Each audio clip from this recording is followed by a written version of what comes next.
Listeners, you are on to Fortunes Radio on 99.3 FM Kaduna. I am Balarabe Zaria with this week's edition of the Weekend News Review. Today is Sunday, 12 January 2025. In today's edition, we have news, correspondence reports, and a review of some major events of the outgoing week. In today's package, the Lakurawa terrorists have aligned with bandits in the northwest. The People's Democratic Party condemned the alleged attempt to assassinate one of its own in Kaduna. President Bola Tinubu promised to bring to an end the food insecurity in the country.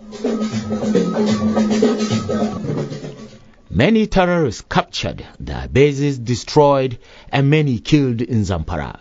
We have a guest to speak with in the studio. And lastly, on sports, we have Ibrahim Hamza with a review of major matches during the outgoing week. But before all this, let me invite Fahad Nuhudawalere to give us an update on today's Global Fortunes news. Over to you, Fahad. Thank you very much, Zaria. A former governor of Kano State, Ibrahim Shekarau, is leading the Northern Elite to woo Southern bigwigs for an alliance ahead of the 2027 general elections. Sources said former President Olusegun Obasanjo and ex-head of state Yakubu Gowon are among supporters of the group. It was reliably gathered that Shekarau, a leader of the League of Northern Democrats, had been discussing coalitions with political leaders in Southwest, Southeast, and South-South. Several people were reportedly killed in an airstrike in Kakindawa village, Maradu local government area of Zamfara state.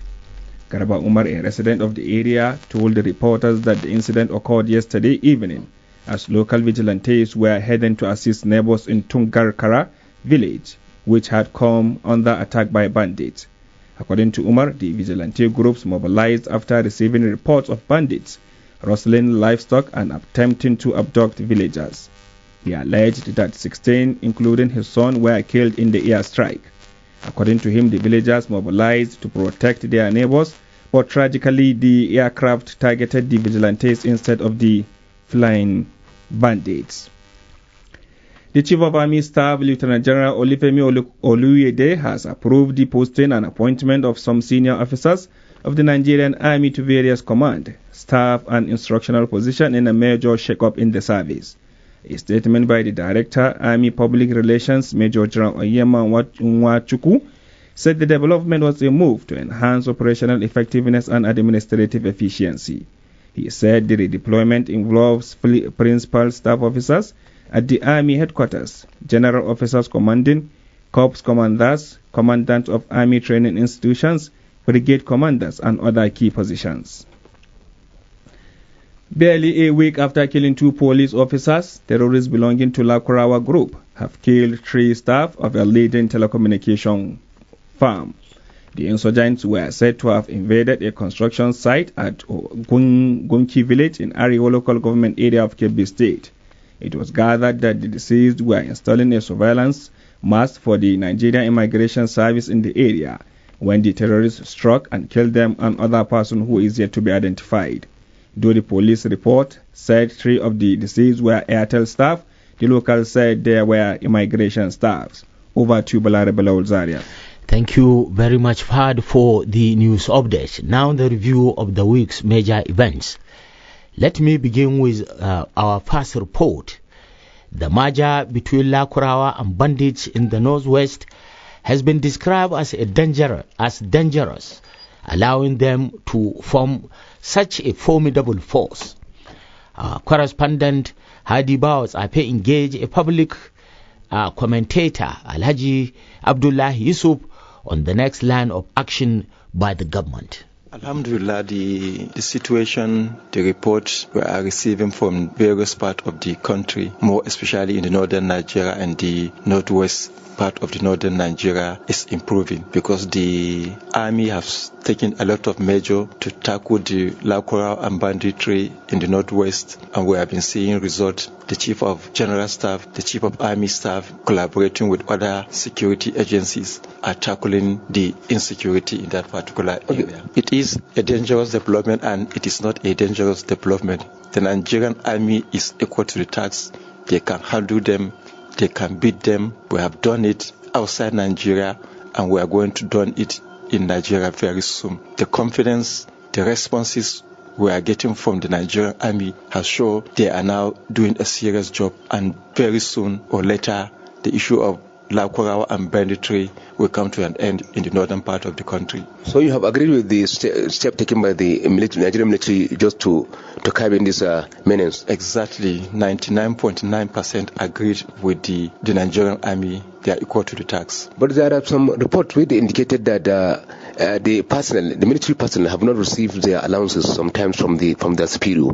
What are you going to say about this allegation? If the allegation is true, we are appealing to the Chief of General Staff, the Chief of Army Staff, to please, for the sake of Almighty, settle these young Nigerians who are there out leaving their parents and wives and children for their sacrifice for the nation. It is very unfortunate if that allegation is true, and if it is not true, let the military come out and thank you, Bawa Tsape, with that report. The opposition party in Kaduna State, the People's Democratic Party, has come out to condemn the alleged assassination attempt of Senator Lawal Adamu Usman, representing Kaduna Central. Fortune's correspondent Aliyu Ibrahim Hadis discussed with a lecturer at Department of Mass Communication with Kaduna Polytechnic in person of Awal Ahmed Ibrahim Gwaranyo on the aftermath of this development. For government to strategize, to make effort, to make sure that peace and then the safety of people's life is guaranteed. We cannot, I will vehemently say that this is the character or the color of our politics, because a lot of people believe in Togri, we are political masters on their own different talks for them to use them as their own weapon for victory. We have seen it for many years where during election, these talks used to go and confiscate election materials, election ballot papers, and everything, and also even run away with them or even damage them or even disperse people for their own political masters to win elections. So if this continue, indeed our democracy will never grow, and our democracy will continue to have problems. And this is how our democracy will continue to be, because the leaders that's supposed to do what is needed for the people will not even do it, because they believe that it is not the votes of the people that is giving them the mandate that they have, so, or giving them power. So there is need for government to do what is possible, because the United Nations believe that for any people, for any country to develop, it must be on the system of democracy. So, but people will continue to lose confidence on democracy if there are people that will not allow democracy to flourish. Thank you, Aliyu Ibrahim Hadis, with that interview. Fortune's correspondent Nusaiba Abdullahi, in her interaction with analyst Aliyu Bala Zakari, on the promise made by President Bola Ahmed Tinubu to arrest food insecurity in the country. President Bola Ahmed Tinubu, in his New Year address to the nation, promised that high cost of living will come down because there will be substantial increase and availability of food and other essential needs. Do you foresee that happening? As much as I want to believe in the presidential promises to reduce the high cost of living and ensuring food sufficiency, see, the reality on ground is much more complicated. Nowadays, for many Nigerians, the rising cost of food and essentials have been an ongoing struggle for many years. So far, we haven't seen any drastic change to make a difference. Previously, the government had made many promises, but without any tangible actions that may directly affect the lives of the citizens. So you see, it's hard to see how this will translate into a meaningful relief. For example, issues like poor infrastructure, insecurity in farming areas like Zamfara and Co., and limited access to affordable farming tools are holding many Nigerians back from producing enough food that will meet the demand of the Nigerians. So until all these underlying issues are properly addressed, citizens may continue to suffer from high food prices and the scarcity of the food, of course. Well, I remain optimistic, and I'm curious to see how this will translate into positive changes that make... Thank you, Nusaiba Abdullahi, with that report. Our next report, we have in the studio a public commentator and an analyst on national and international affairs in person of Comrade Musa Zubairu. Comrade, you are welcome to the program. Thank you very much, Balarabe, and I say happy end of the week to our listeners. That's right. Is it happy weekend or happy end of the week? Anyone. Thank you very much. Well, despite the alignment between Lakurawa and bandits, oh my God, the Nigerian army did not only degrade them, but has inflicted deep injury in the coalition. Many of the terrorists killed, their bunkers destroyed by the army, and many arrested. The Minister for Defense, Dr. Matawalli, has made an alignment also between the armed forces, especially in Zamfara, Sokoto, Kebbi states, with a view to track them and destroy their nefarious activities. One thing want to put in mind, government continue to diversify strategy, the terrorists doing same. Let us discuss the gallantry, first of all, of Nigerian army in this fight. Well, you are just so specific to ask for the gallantry of the Nigerian armed forces. I think we don't need to really look into that, because Nigerian armed forces really should be commended. They are doing excellently, and nobody will really dispute what they have been doing in the front. Because to fight these people whom you don't know, they are fighting an enemy that they don't know, because the enemy may decide to dress like any other person they know. So at least for people to really fight such kind of a group of insurgents, I think really the Nigerian armed forces should be commended. And not only that, the Nigerian armed forces really are putting all their departments into really practice.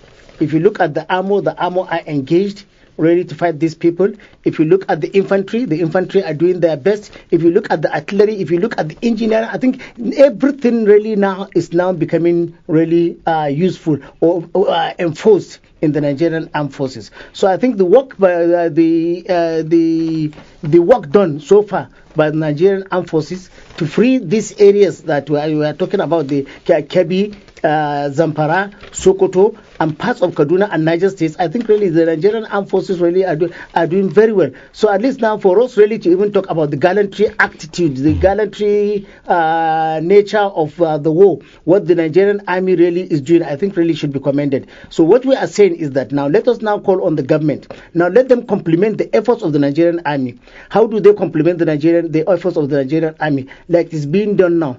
Let them be commended where they should be commended.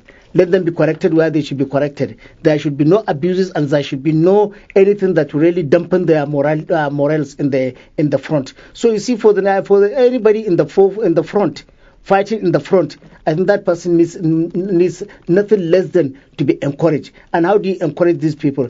When the time comes where their dues should be given to them as an Atwen due, and at the same time their promotions and everything should be given to them as Atwen due. And then when people like us come to the studios like this, you invite us, we will now commend the efforts because we are seeing what is there.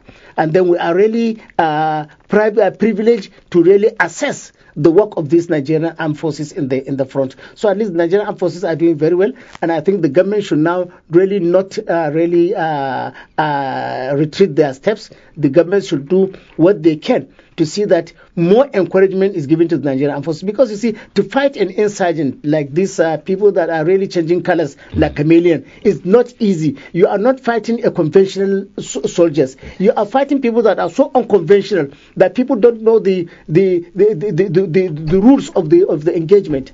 So once you are fighting people that don't know the rules of the engagement, that are not ready to really respect the engagement in question or the engagement in place, then I think really something is wrong. And I think this is what we really need to do. And then the call on the government now to really redouble its efforts to see that these soldiers really are encouraged. These soldiers really are called to do what they are supposed to do, and be encouraged again to do what they are doing. I think really is a welcome development. Yes, many look at, of course, this recent development regarding the degrading of these terrorists is as a result of the dynamism of the Minister of State, who of course was then in Zamfara, Sokoto, Kebbi, and like I said, he established a synergy. Perhaps that is why the military were able to kill, capture, destroy. Won't he as well be looked at as somebody who is a factor to reckon with in the successes of degrading the well, in as much as I want to really commend the minister and what he has done, I don't think really that is really for a government that has really won its election on the promise that it will do all it takes to bring peace and stability to the people. I don't think really the minister should be commended. I think the people that should be commended more are the people in the front, the people that are really complaining, the people that you have taken away from their houses and what have you. Because every minister that is there is supposed to do what he's supposed to do, and at the same time, because he is there to serve the citizens, to serve the nation, to protect the nation. So if any minister is doing that, you see, that's the problem that we always tell people in Nigeria, that you don't really come to commend the people that are doing what they are supposed to do. You don't really come out to commend the people that are really paying for the services they are doing. Because the fact of the matter is that the citizens of Nigeria should be paid for what they have, because for them to trust you, for them to give you the leeway to control their resources, to control their lives, and so what the minister is doing, if it is doing very well, if his hand is there involved in all these things, I think really is commendable. So the minister too should be commended for taking these steps. But at the same time, I'm not really good in commending people that are really doing what they are supposed to do. So people should do what they are really elected to do, what they have been appointed to do, what they are called to do, and then people of the nation would now register that when it is election time, they will pay them back. Well, before we perhaps shift a little bit, let us look at the probable synergy. The military will want, the minister will want people to understand their sacrifices. They are making a sacrifice that to keep this nation, as one, and of course to arrest the unfortunate situation the country is being bedeviled with. Well, Balarabe, at least you must have known a little about the civil war. They used to really carry the jingle that time, that everybody must have to really put on deck. Everybody must have to show concern. The issue of these bandits is a concern of everybody. It's a concern for all. It's something that is really disturbing everybody. Even you in the studio here, that is really a factor that is bedeviling you. So at least for the Nigerian army to sacrifice themselves, to come out to say that they are going to fight for you, they are going to protect you, they are going to protect the country, they are going to save our dignity, I think these are people that should be commended. So we should really commend the Nigerian armed forces. We should really appreciate what the federal government is doing to assist them, and then to make them not to be discouraged. Because you see, it's one thing for them to really give themselves, give their services, to now work, and then to now find the government really not living up to expectations. Okay, thank you very much, Musa Zubairu, with that insight regarding the current situation. Let us go back to our last report on this review, which is a sport review. And I have Ibrahim Hamza with the details.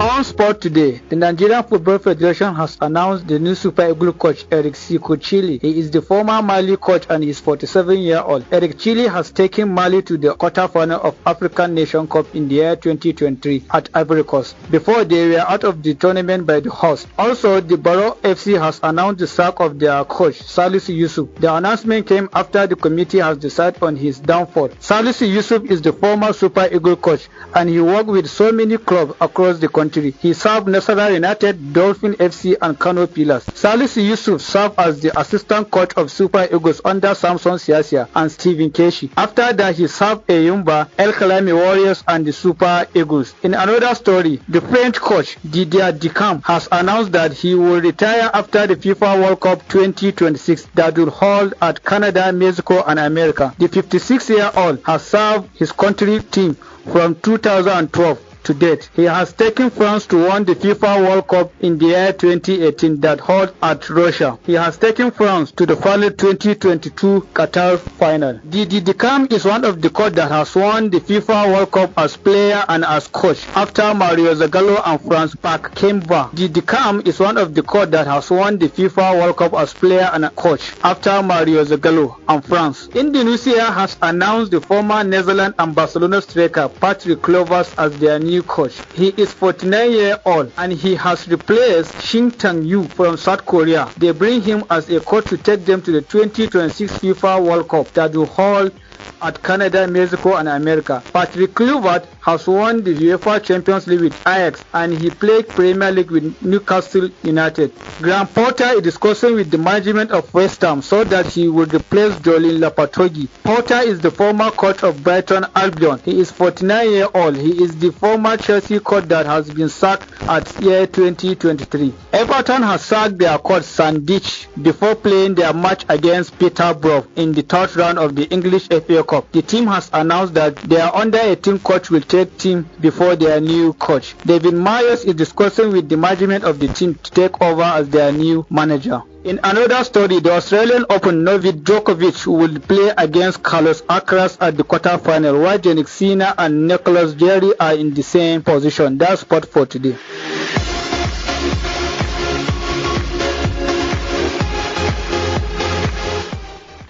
Thank you, Ibrahim Hamza, with that details of sports review. And I think with this, we come to the end of this week's edition of the Weekend News Review. On behalf of the producer of the program, Ibrahim Dosara, I am Balarabe Zaria, once again thanking you for listening.